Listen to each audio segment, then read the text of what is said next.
Australia, in the decades after World War II, was a safe and happy place, especially on the beach in summertime. But in the mid-1960s, two terrible events, one in New South Wales and the other in South Australia, brought that era to an end. You're about to see the strange story of how three children went to an Adelaide beach on a summer's day and simply disappeared without a trace. But first, we look at another event that also took place at a beach. The brutal murders known simply to police investigators as Wanda. Wanda murders? The main Sydney police switchboard jammed with calls. Two 15-year-old girls have been savagely murdered in sandhills at Wanda Beach, south of the city. A record-breaking cash reward is offered in a desperate effort to find the killer. Hundreds of calls an hour are coming in, and overworked detectives struggle to follow every lead. The sheer volume of information and the workload facing detectives make this the biggest murder investigation in Australian history. Now, after more than 40 years, police are still on the trail of the Wanda killer. But despite all the leads they've received, they continue to look for a silent witness who might have vital information. And now, the mother of one of the victims has finally broken her silence to appeal for more help.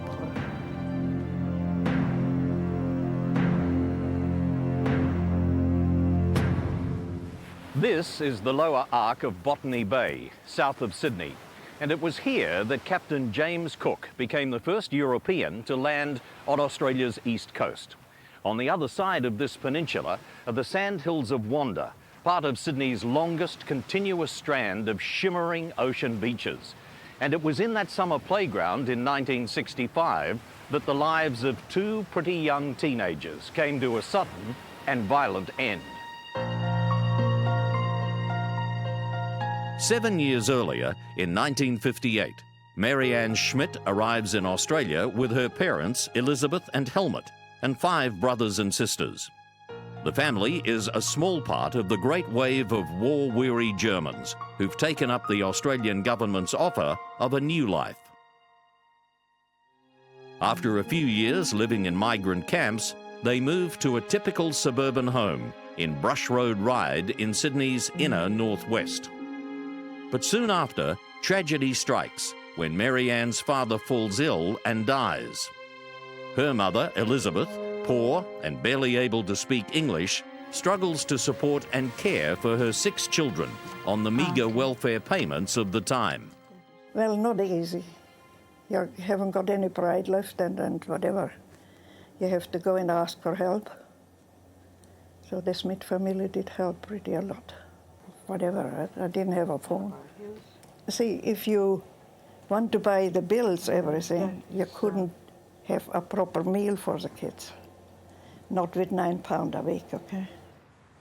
Although many of the Brush Road neighbours make little effort to get to know the Schmidt family, Mary Ann makes friends with Christine Sharrock, a girl of her own age who lives with her grandparents next door.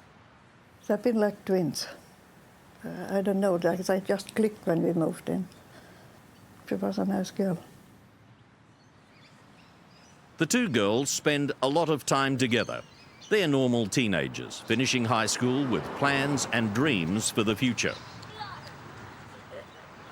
Like millions of Australian teenagers, in the summer of 1964-65, Mary Ann Schmidt and Christine Sharrock worshipped the surf culture and idolised the new pop music bands. Both are quiet and shy. They have no boyfriends, although that doesn't stop them writing in their diaries about the boys they meet, the sun, surf, and endless summer of life at the beach.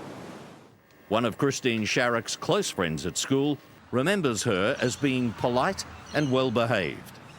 She was always very respectful of teachers, in particular at school, and respectful of other people, and very well-mannered, very polite, probably more so than some of us. In summertime, the Schmidt family, and many others like them, would head for Cronulla Beach to escape the stifling heat of Sydney's sprawling western and southern suburbs. Cronulla Beach was important because it was accessible by train. We were all pretty savvy about how to use trains, probably more savvy than our parents ever gave us credit for. The Schmidt children had been to Cronulla Beach several times that summer. With Elizabeth Schmidt still in hospital recovering from an operation, Mary Ann and Christine make plans to take the 4 little ones again. 10-year-old Peter, Trixie, age 9, Wolfgang, who's 7, and 5-year-old Norbert. In what will later become a widely discussed incident, Christine talks about going back to the sandhills at Wanda. Crime writer Alan Whitaker, who's written extensively about the Wanda killings, believes this is a crucial clue. Christine had a conversation with her grandmother as she prepared her things for the trip to the beach, saying that she hoped that they'd be able to walk through the sandhills again. Her grandmother asked her not to do so because they had the younger children, the younger Schmidt children, with them, but Christine was determined to do so. Detectives would later question why Christine Sharrock was so keen to return to the sandhills. Was it possible that the girls had met or seen someone there on a previous visit? Were they hoping to meet him there again? Friends who knew the girls well have some doubts about this theory.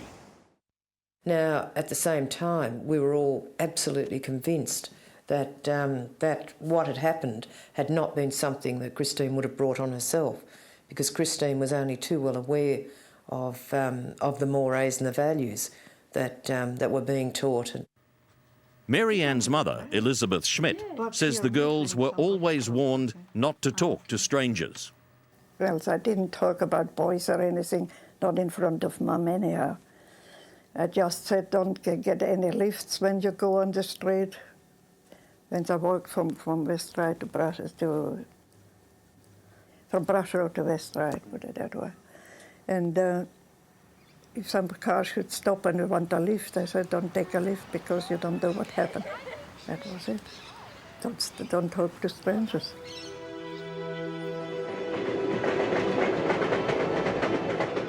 Shortly before 8:30 a.m. on January 11th, 1965, the Fatal Excursion begins.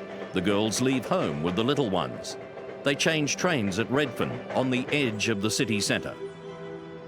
In reconstructing the final movements of the children, Trixie Schmidt told police that the girls were seen talking to a 15-year-old boy on the train to Redfern. The boy hopped off at Redfern while the rest of the family caught the adjoining train to Cronulla. The children arrive at Cronulla station and walk down towards the beach. The Schmidt children have some sandwiches and drinks in a beach bag with their towels. Christine Sharrock had no food, but had a thermos of cold drink in a beach bag, along with her towel, a plastic purse containing a £1 note, a pair of sunglasses, and a transistor radio.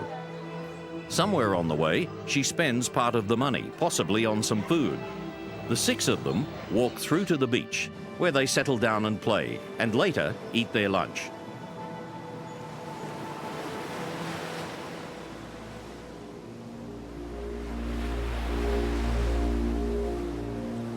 Seven-year-old Wolfgang watches Christine and Mary Ann chatting to a youth who's carrying a knife in a holster and is using a spear to catch crabs in rock crevices. Then, the fateful decision is made to go for a walk. In the early afternoon, the girls decided to take the younger children on a walk to Wanda Beach into the sandhills. This is a distance of some kilometres, and it was about 400 metres past the Wanda Beach Surf Club. that the children complained that the wind was whipping their legs and it was very uncomfortable that they were tied. Come on. All right, let's go, guys. Up here. All right. The girls decided to leave the children there with their towels for protection. Christine even gave a transistor radio that she got for Christmas to keep the children company. And on the pretext of heading back to the southern end of the beach to get their things, the girls headed off. But inexplicably, the two girls head off in the opposite direction, north, into the sandhills. 10-year-old Peter Schmidt shouts at the girls. You're going the wrong way! No, we're going mad. But the girls just giggle and give a flippant reply. It's the last time all the children will see Christine and Mary Ann alive.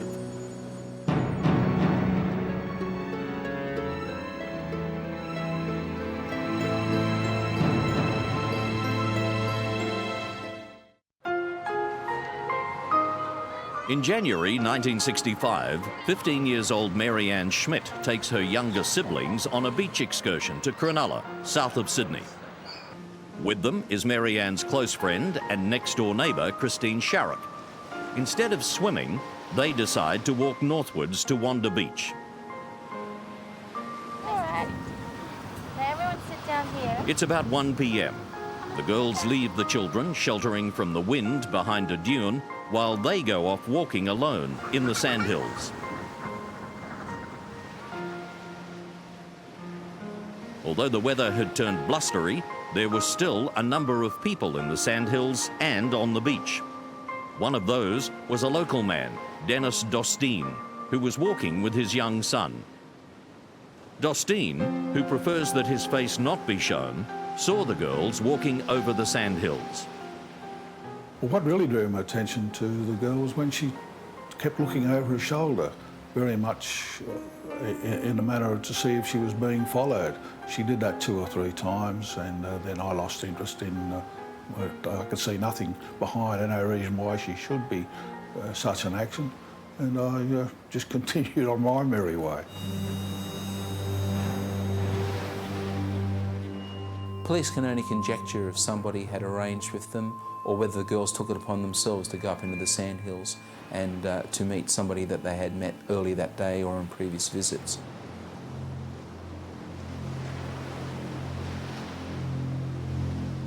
Soon afterwards, out of the sight of any witnesses, the girls are brutally attacked and murdered.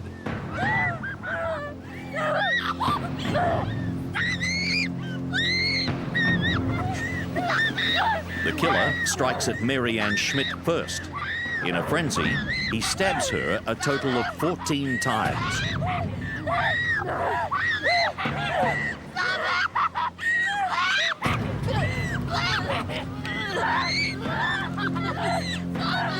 One blow is directly into her heart. A horrified Christine Sharrock tries to escape, running, screaming over the dunes.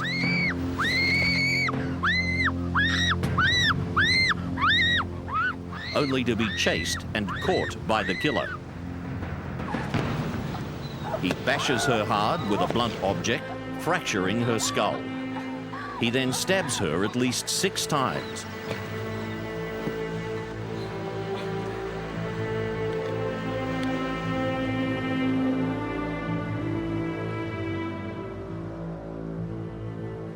And drags her body back, leaving a trail of blood on the sand and on tufts of grass.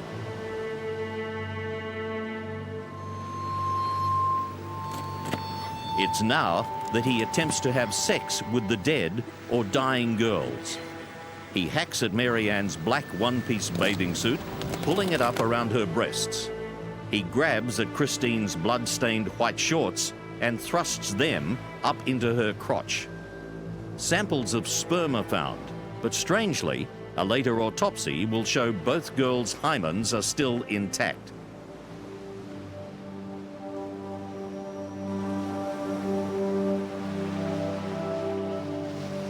The children wait. They play in the sand and listen to music on a transistor radio. 1 hour passes, and then 2. Finally, around 5 p.m, with no sign of the girls, the children walk back south along the beach to Cronulla, where they will retrieve their bags where they left them in the rocks and will catch the last train home at 6 p.m. When they arrive home, Christine Sharrock's grandmother next door is told the girls are missing and calls police. The following day, a local man, Peter Smith, is walking in the sandhills with his nephews when one of the boys suddenly spots something. As I approached it, it looked like a person laying in the sand, sort of half covered, but the person was face down, so it wasn't a normal position to be lying in. So I sort of scratched a bit of sand away from around the head, and I decided it wasn't a mannequin at all, it was in fact a body.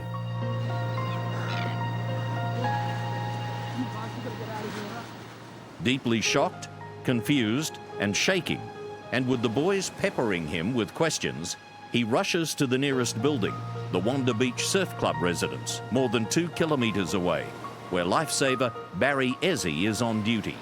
I think I was in the first aid room and he came to the door. He looked very, what can I say, he looked very concerned or upset.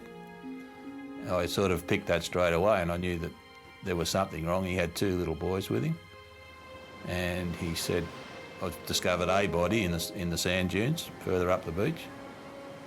And I said, well, we better get the police down here. Newspaper photographer Jeff Jessup is one of the first on the scene. So I sort of just slowly went toward the sandhills and I came across the 2 feet, which, you know, really, it's sort of, you think, you know, what is it? And it takes a few seconds for you to realise that they're 2 human feet. But then, suddenly, one officer makes a further shocking discovery. So I was standing there looking at the grave scene. He said there's 3 feet sticking out of the grave. I said, yeah, there is. So that's when we realised there was 2 people there. While a search gets underway, detectives link the find to the missing persons report and visit their homes. They speak to the children and Christine's grandmother and make the identification.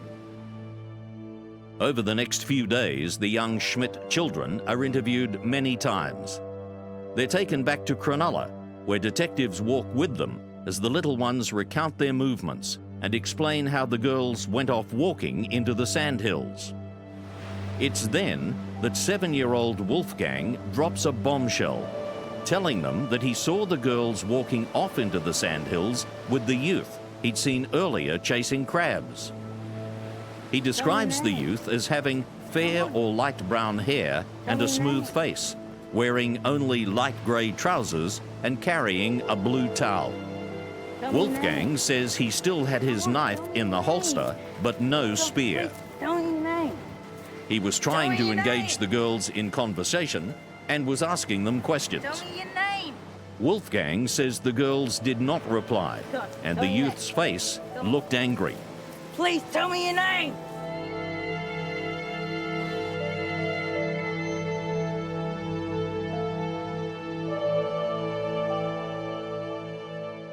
He tells detectives he later saw the youth walking back alone. From Wolfgang's recollections, detectives try to make up an identikit picture of the youth, but this is abandoned as the descriptions become vague and vary too much. Nevertheless, the fair-haired youth becomes the main person of interest to police.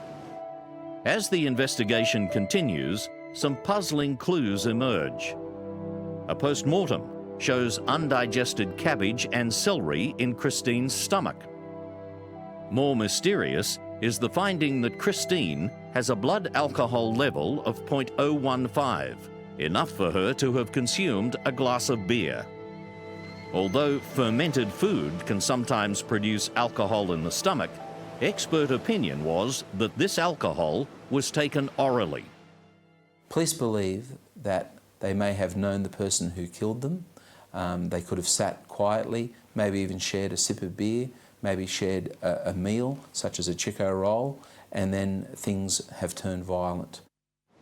These Wanda sandhills are a popular recreation area, but they're also isolated and very private. Captain Cook Drive beyond the sandhills over there provides easy access, but it also provides easy escape, especially for a killer with blood-stained clothes. And to this very day, police still believe someone must have seen him escape. A number of other witnesses came forward. 2 young girls riding horses in the sandhills later told police of a man walking naked between the sandhills. Now, Wanda Beach, especially the sandhills area, was known as a pest area where people often went into the area to sunbake nude or to take part in illicit sexual acts. And so the girls were actually walking into an area that they weren't that familiar with. Other suspects saw people jogging through the hills, saw a man hiding under corrugated iron, obviously perving on some of the young women up there. On January 20th, funerals for the 2 girls are held. Australia is shocked and saddened by the murders, and the funerals are widely reported by all media. The families must carry their grief publicly.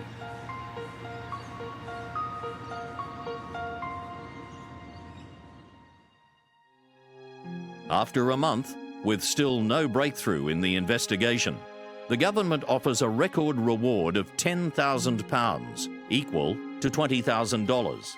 It provokes an avalanche of information. In the early days of the investigation, every 16-year-old boy in Cronulla with blonde hair was a suspect. And when you think of the 1960s, that's literally thousands of suspects. Of course, police became swamped with paperwork and erroneous calls. One woman who sunbathes regularly near the Wanda Surf Club calls police to report one particular man who harassed women on the beach. She tells detectives how the man sat beside her and propositioned her, using obscene, insulting and degrading language. Lifesaver Barry Ezzy remembers him well. He was an unusual sort of a character, and he was annoying girls on the beach at that time. And I asked him to leave the beach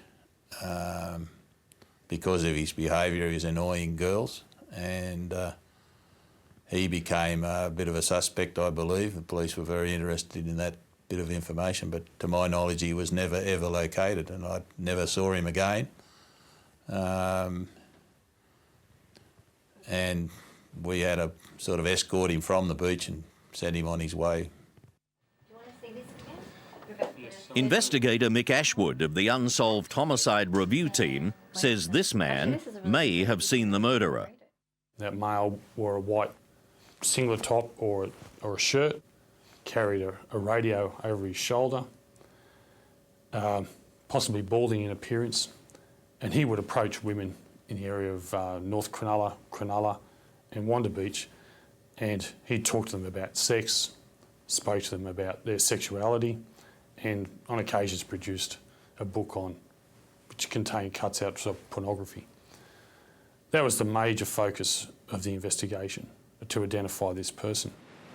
Another problem for investigators is that despite an intensive search, no murder weapon is ever found. Tons of sand from around the murder scene are sifted for clues, and various items are found, including a knife blade with some bloodstains, but police are unable to link it to the crime. 14 months after the murders, in April 1966, the coroner hands down his finding. By now, police have conducted more than 7,000 interviews. The Wanda murders are rapidly turning into a classic cold case. But no unsolved murder is completely abandoned.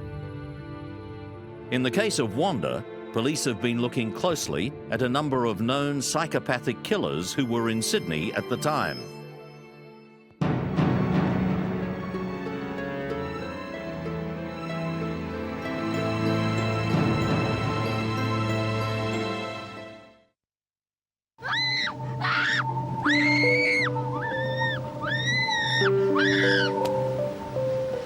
The search for the killer of Christine Sharrock and Mary Ann Schmidt at Wanda Beach Sandhills in 1965 became the largest murder investigation in Australian history. The offer of a record reward and the massive response from the public gave detectives thousands of leads, and each had to be followed and investigated. Detective Mick Ashwood says it was a very thorough investigation. Their investigation practices they utilise in terms of contemporary homicide investigation were outstanding. They didn't spare the resources. Their commitment to it was quite significant. We thought the approach from the force as to how they managed the investigation was one of the best we've seen in our reviews of all the cases. 8 years after Wanda, in 1973, a schizophrenic named Alan Raymond Bassett is convicted of the brutal murder of a woman in Wollongong and sentenced to life in a psychiatric prison. One seasoned investigator, Detective Sergeant Sess Johnson, thinks Bassett is the Wanda killer, even though he has no evidence. Bassett gives Sess a painting, and Sess believes it could hold clues to a number of murder scenes that only the killer would know, including red blood on grass, a broken knife, and what looks like a girl's body and hand. Sess Johnson died in 1980 in a pedestrian accident and went to his grave unable to prove that Bassett was the Wanda killer. Bassett has consistently denied any involvement and has now been released into the community. Another suspect is a man who's now dead. He was a sexual fiend that the American media dubbed the Beauty Queen Killer. Christopher Wilder was put on probation at the age of 17 for his part in a gang rape at a Sydney beach, and he would have been aged 19 at the time of the Wanda murders. In 1982, he was arrested for the abduction and sexual assault of 2 girls, only to be released on bail. He immediately flew to America, where he went on a rape and murder spree across the country, killing 8 women before being shot dead by state troopers. A third Wanda person of interest has been Australia's most notorious pedophile, Derek Percy. Percy was found not guilty by reason of insanity of the mutilation murder of 12-year-old Yvonne Elizabeth Toohey in Victoria in 1969. He would have been 16 at the time of the Wanda murders. Detectives say there's a possibility Percy, who was a keen sailor, was in Sydney to attend some championships with his father at Botany Bay on the edge of the Wanda Sandhills. Even more shocking is the chilling discovery that if he did visit Sydney, Percy would have stayed with his grandmother, who lived less than a kilometre from the Wanda victims' homes in Brush Road Ryde. To reach Botany Bay by rail from the Ryde area would mean travelling on the same train line as the murdered girls. Derek Percy is being held in Victoria's Ararat jail at the Governor's pleasure, another name for an indefinite jail term. He's been repeatedly denied release on parole and is currently Australia's longest-serving prisoner.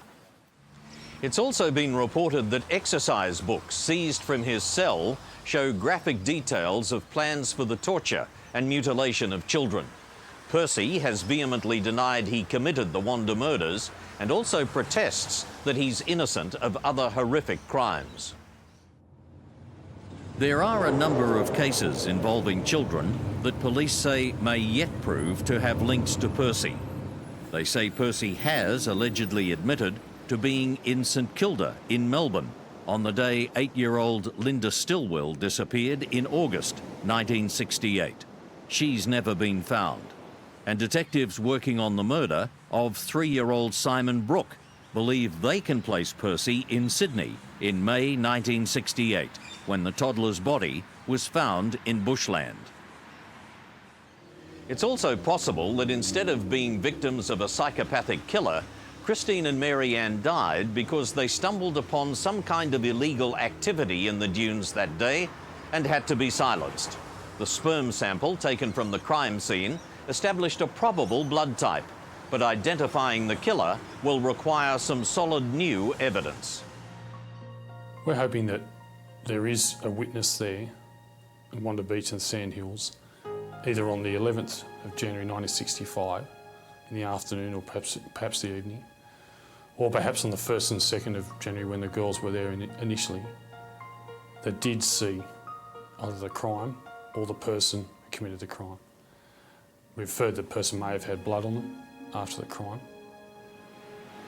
It's 42 years on after this has occurred. Society's changed. There were some people doing illegal things in that time in those sandhills. And we think now it's time for that person to come forward and tell what they saw. And may not think it's significant, but I think for the family of Marianne and Christine, they'd like some closure and to have this case solved. For Elizabeth Schmidt, there is no closure, no explanation as to why her beloved daughter Marianne had to die. If I tell you, I'm not a churchgoer, okay? But walking down the street and pray, that happened a lot.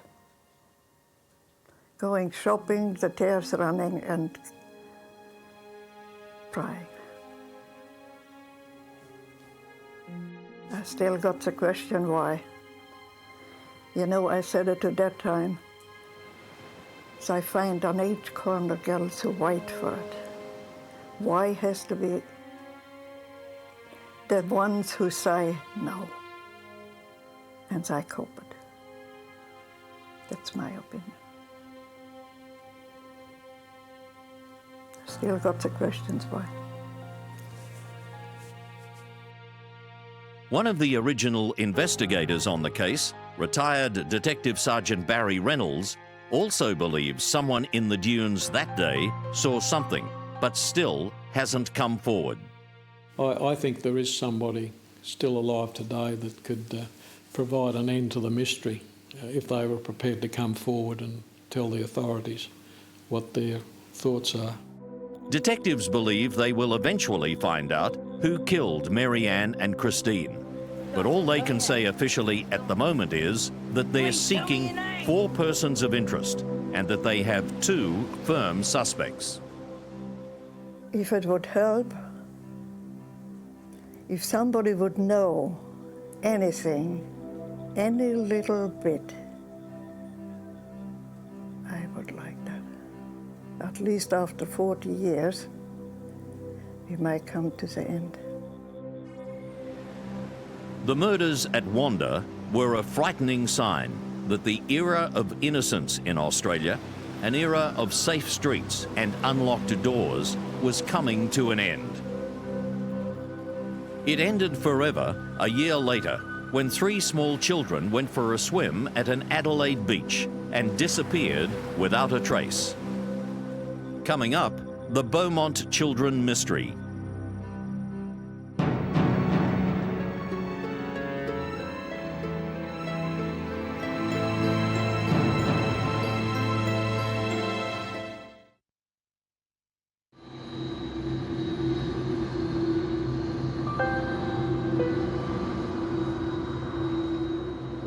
Gerard Croisset, Europe's best-known celebrity clairvoyant, famous for his work with police around the world, arrives in Adelaide, South Australia in 1966. It's 9 months since Jane, Anna and Grant Beaumont, aged 9, 7 and 4, vanished from an Adelaide beach. The massive search for them has found nothing, and the bizarre arrival of Europe's leading clairvoyant is a desperate gamble to try to turn up some clue that might help find the children.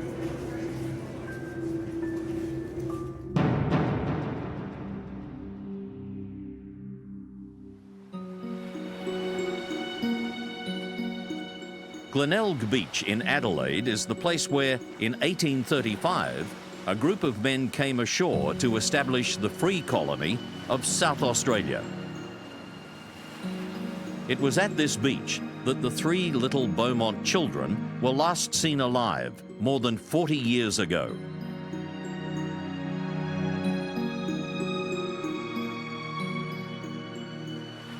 In the 1950s, the quiet suburbs in South Australia's capital city of Adelaide are said to be the best place in the world to raise children. Neighbours know neighbours, and everyone looks out for everyone else. It's here, in 1955, that ex-serviceman Grant Beaumont, known to everyone as Jimmy, marries a local girl, Nancy Ellis, known to her friends simply as Nance. Their first child, Jane, is born in 1956. Another daughter is born 2 years later, in 1958, and named Anna Kathleen. Finally, in 1962, a son is born, named Grant, after his father. It's Australia Day, Wednesday, January 26th, 1966, and the children are still on their long summer holidays. As the day dawns, Nance knows it's going to be a real scorcher, and so she gives the children permission to come here to Glenelg Beach, but she insists they take the bus rather than ride their bikes. Out we go. Okay, kids, you're going to the beach now. They were dressed in swimming costumes, shorts and sandals, and Jane carried their beach towels in a greeny blue airline-style shoulder bag. It just wasn't out of step for that time for the children to go off to the beach with just the things they were carrying. Nance gives the children money for a little lunch and for bus fares, and this will later prove to be an important clue. It's just after 10 a.m. when the children board the bus.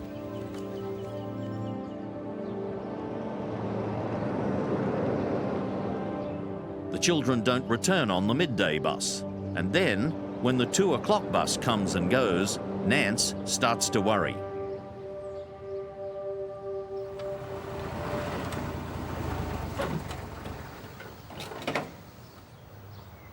By the time Jimmy arrives home shortly after 3 o'clock, Nance is starting to panic.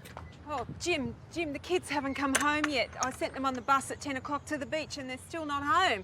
I think you need to go looking for them, please. Jimmy immediately drives to the beach.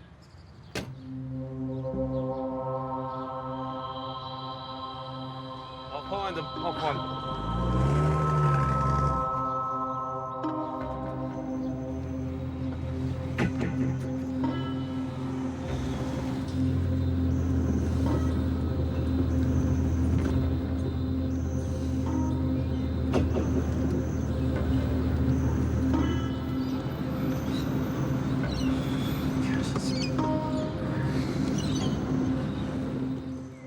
Can't find them. You'll have to come and help me. Unable to see them, he rushes back to pick up Nance, and together they search the streets and check their friends' houses. Here a bit more. Look, we'll find them. All the time, the terrified couple wonders what could have happened. Have they run away? That's impossible. They're happy, loyal children. Look too far. Drowned or had an accident. Surely 3 kids can't drown unseen in a calm sea with so many people around. Would they go further up? Would they walk up the other end of the beach? Would they stay down here? Yeah, well, let's look down here. Slowly, it dawns. It's unthinkable, but the only logical explanation. A word that's so frightening it can barely be spoken. Abduction.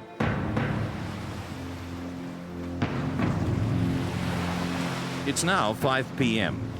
Jimmy and Nance decide it's time to go to the Glenelg police station, where Detective Mostyn Matters is on duty. Both of them were living in hope that the children had overstayed their stay at the beach, or that they'd gone to their friends' places and stayed there to play.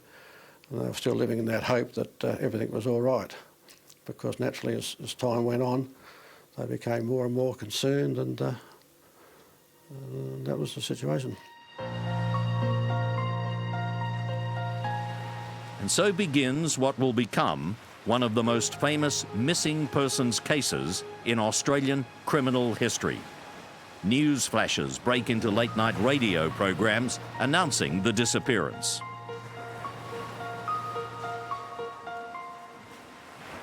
A deployment of uniformed police came down later that evening, about 30 police officers, uniformed police officers, and it was organised that we do a thorough search of the surrounding area, the beach area, the sand hills, north and south of Glenelg, and all the drains and paddocks and surrounding areas that was thoroughly searched.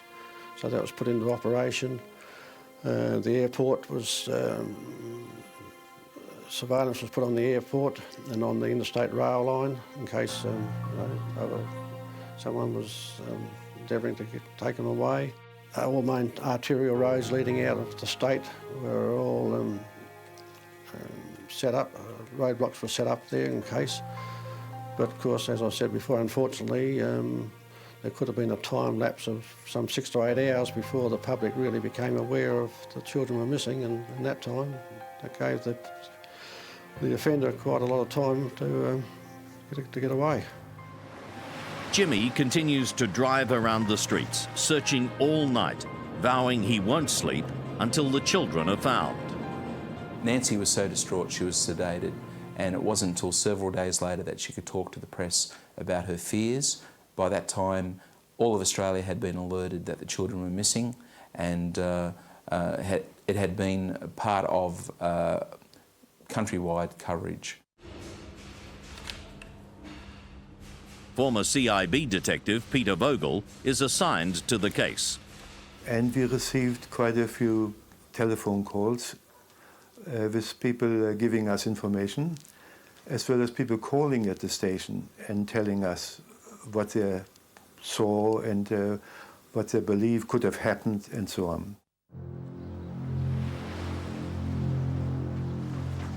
After swimming, the children walk up to a lawn near the beach called Collie Reserve to play. Witnesses tell of seeing a man with fair hair watching them.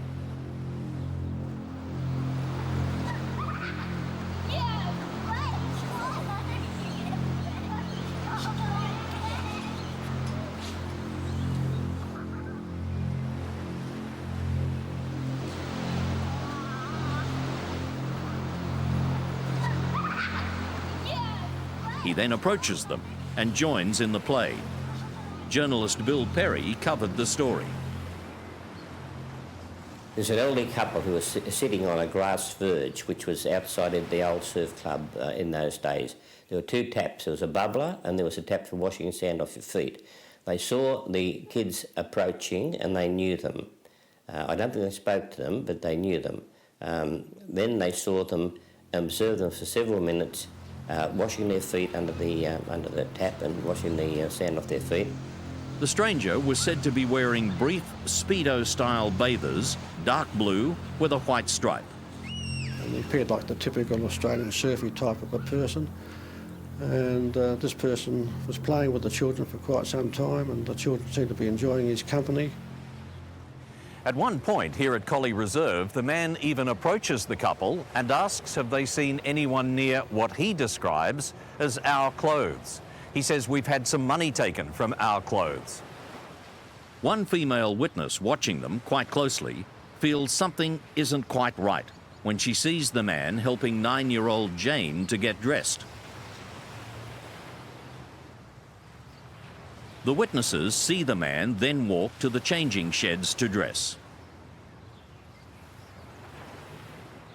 They watch the children cross the path that divides the Collie Reserve and stand near a seat, apparently waiting for the stranger to return. It's the staff at a cake shop near the beach who give police details of the last corroborated sighting. There was one other witness, evidence that the children did go into a shop known as Wenzel's Bakery and purchased some pies and pasties around lunchtime and handed a note, a Commonwealth Bank note, which was unusual because the children didn't have it. The mother gave them 6 shillings in cash. So that was the cause of a line of inquiry as what the children had. Did the children get hold of this Commonwealth Bank note when they weren't given it? The only possible explanation is that they were given the money by a stranger. What we now know about people who prey on children is that they're very adept at gaining children's confidences. Whether or not this man knew them from their previous visits or was able to gain their confidence just in the hour at the beach The reality was the children disappeared soon after, and he is the only person that the police have on their books as being a person of interest in this case. Then, the Sunday Mail newspaper finally puts the unspoken into print. Under the headline, "Sex Crime Now Feared," the paper announces that police fear the children have been murdered by a sex pervert. I asked them what was the official police verdict, and they told me that they thought the children had been murdered and buried within a kilometre of the beach. They thought that was because you couldn't transport 3 kids into any great distance without being seen. If they're in a car, they'd have to pull up at a garage or pull up for something to eat or to drink. By February, the investigation has produced no new leads. The government offers a paltry £250 reward. That's just $500 in the new decimal currency. An angry public and even Jimmy Beaumont himself contribute enough to bring that to $10,000. New evidence is desperately needed, but instead, the case now takes a sudden turn into the world of the supernatural.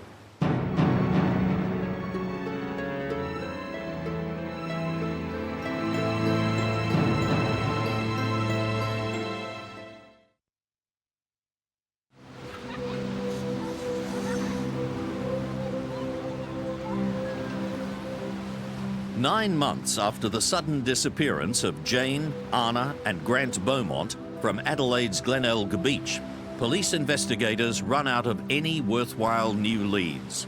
The only clue is a less than reliable sketch of a man seen playing with the children near the time they were last seen alive. Local people, supported by the news media, decide to consult a famous Dutch clairvoyant, Gerard Croiset, who has worked with police internationally to find missing persons. Local businessman and Beaumont family friend Barry Blackwell agree to help.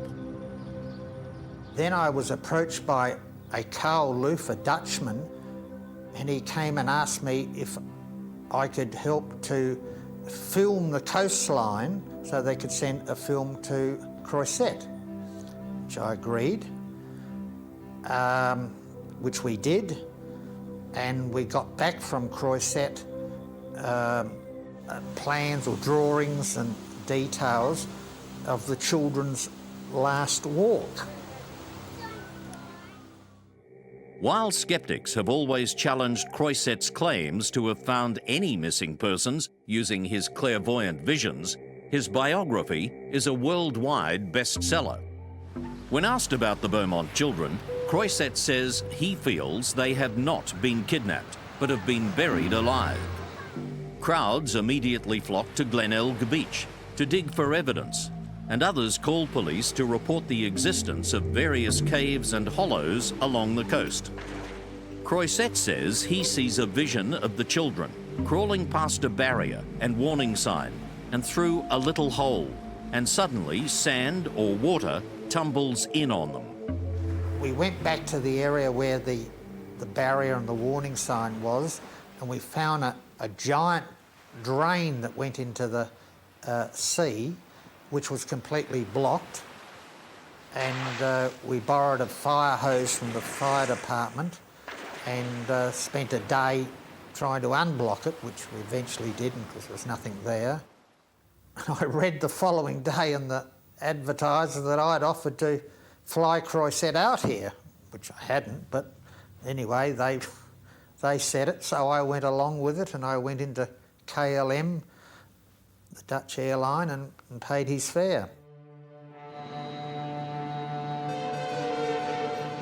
Croiset arrives to a surging crowd of reporters hurling questions at him in Dutch and English. He announces he will accept no money for his work. That day, Jimmy and Nance Beaumont are interviewed on television about Croiset's arrival. Jim, what sort of questions does one ask on a time like this? Well, what can you say, actually? I mean, I know many people all over Australia really feel for us, and well, what can you say at this moment? I mean, we've been hanging on for 9 months and 14 days now, and, well, we just got to just wait and hope and pray. Do you hope that Dr. Crozet succeeds, Jim?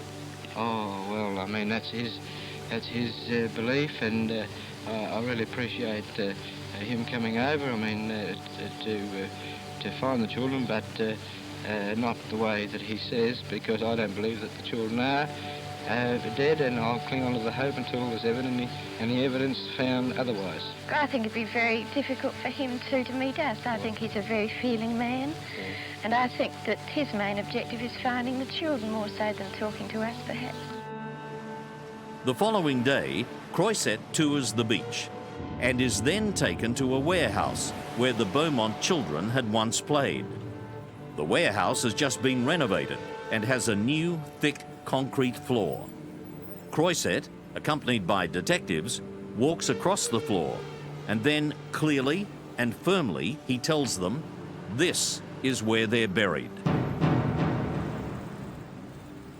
In my opinion, I have found the spot where the children are, or would be.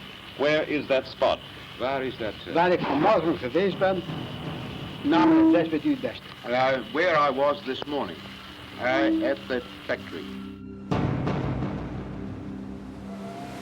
But as the area was thoroughly cleared before the floor was laid, the government declines to excavate under the building.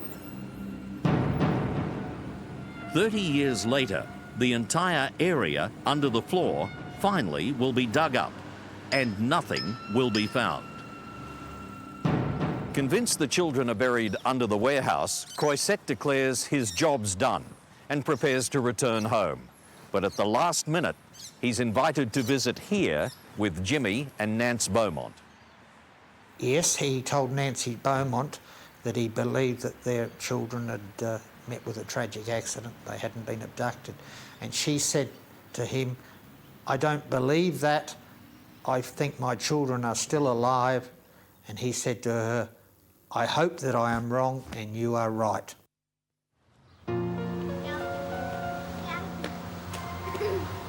As far as police are concerned, the clairvoyant stunt has been a total failure. But Croisset gives one final news conference. You asked me the question, have you got any idea yourself where the children are? He said, my impression is that they are near the wall of that storeroom where the children were last. Where exactly is that? Well, that's Wilton Street, Somerton Park. Yes. Dat is Wilton Street. Ik ga, als ik op die plek sta, midden in het pakhuis. If I am standing in the middle of that storeroom, ga ik niet verder als, I go no further 40 meter in de rondte. Than 40 meters in a circle. Then you're sure they're dead, Mr. Crozet. Wat? Ik ben er zeker van sure they're dead. Ah, yes. Als ik dus zeg dat ze daar onder de grond liggen. If I say they are buried there, I am sure. Nance and Jimmy's pain is extended further by constant visits to their home by a gaggle of religious fanatics obsessed with the supernatural and the paranormal. A cruel hoax is played when 4 letters purporting to be from Jane Beaumont are sent to Jimmy and Nance, raising their hopes yet again that the children are still alive. The investigation remains open, and then, in 1973, Adelaide is again gripped by fear as 2 more children disappear in a crowd of people, this time the Adelaide Oval, during a football game. Over the years, many other abductions and murders are linked to the Beaumont case, but there is never a firm connection, never a clear suspect. In the 40 years since the Beaumont children disappeared without trace, some 10,000 separate leads have been given to detectives. Some of those leads point to convicted murderers or pedophiles. Each one raises the hopes of Jimmy and Nance Beaumont and renews their distress. She told me that she just couldn't bear the thought that they were buried in somebody's backyard, and she told me what beautiful children they were and what loving ways and simple ways they had. She said that she'd thought of taking her own life because she had nothing to live for, She had nothing to wake up for, her whole family was gone. For years, the grieving parents stay on at the empty little house in Somerton Park. A heartbroken Nance tells one interviewer, "What if the children came back one day and knocked on the door and I wasn't there?" But eventually, the tragedy takes its toll. Jimmy and Nance leave the house and separate to start new lives. For the rest of Australia, the great era of safety and innocence ended on January 26, 1966. These days, few parents in Australian cities will allow young children to go off on any excursion alone. Today, if they're still alive, Jane, Anna, and Grant would be middle-aged.